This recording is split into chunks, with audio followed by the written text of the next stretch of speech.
When I was little, both of my parents worked full-time, so they would drop me off at my grandma Nani's house and head to work. Nani was the best baker that I knew, and she taught me everything she knows. So today I am going to share with you Nani's homemade vanilla cupcake recipe. For our recipe today, you will need all-purpose flour, salt, baking powder, not baking soda, pure cane sugar, butter unsalted, pure vanilla extract, vegetable oil, milk, and eggs. You will also need measuring cups. You're going to need 2 different bowls. I prefer to use glass bowls, but I could only find the one. And a muffin tin and cupcake liners. I thought that I bought more cupcake liners, but I can't find them. So today, even though it's July, we will be making Christmas cupcakes. So once you have put your cupcake liners in your pan, you can go ahead and set that aside for later. And then go ahead and preheat the oven to 350 degrees before we begin. Now you'll notice that we have 2 piles of ingredients. We have our dry and our wet ingredients. Now, according to Gemma Stafford in 2017 of Bigger, Bolder Baking, this is a crucial step because overmixing batter increases the strength of the gluten and can actually lead to tough baked goods, not light and fluffy cupcakes like we want. So, we are going to combine 2.5 cups of all-purpose flour, 2 cups of sugar, 3 teaspoons of baking powder, and 1 teaspoon of salt. And we are going to go ahead and put that in a medium-sized bowl, and once you combine them, you're just going to mix them up and try to distribute those raising agents, in our case, the baking powder, evenly. So once you mix your dry ingredients, you add them to your wet ingredients. Doing this decreases the amount of mixing that you actually have to do and therefore prevents the gluten from strengthening and making our cupcakes really tough. Okay.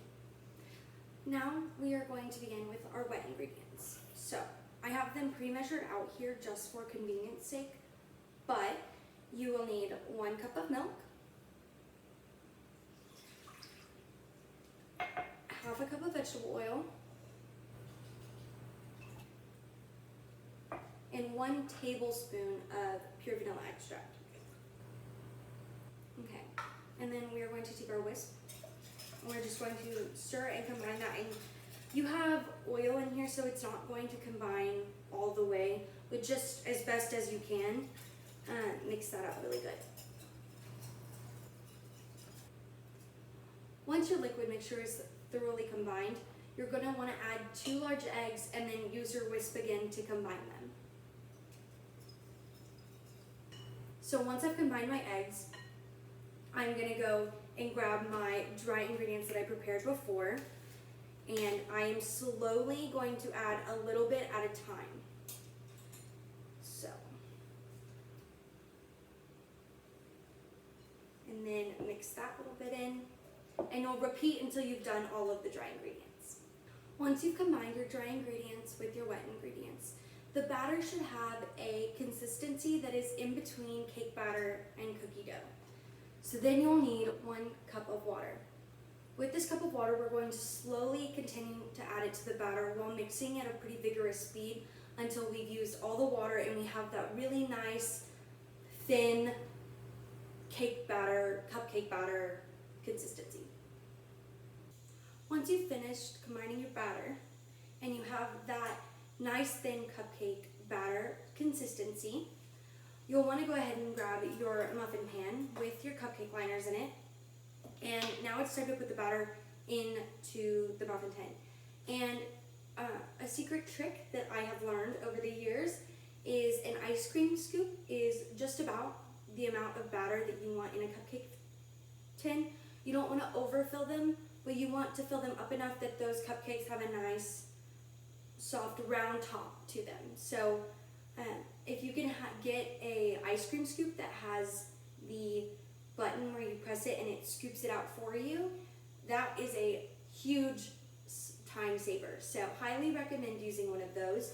We do not have one, however, so I'm going to be using a regular and you're just gonna take a spoonful and dump it in your cupcake tin just like that. And I think I'm gonna put a little bit extra in there. So you want them about 3/4 of the way full. So now that your muffin tin is full of the cupcake batter, you can go ahead and place them in the oven. You'll want to set a timer for 15 to 17 minutes, depending on how well done you like your cupcakes. To prepare your icing while your cupcakes are in the oven, you'll want to start with 1 large glass bowl. You'll then need 1/2 cup of butter at room temperature. The butter being at room temperature is really important for getting the right consistency. You'll then need 1/2 cup of shortening.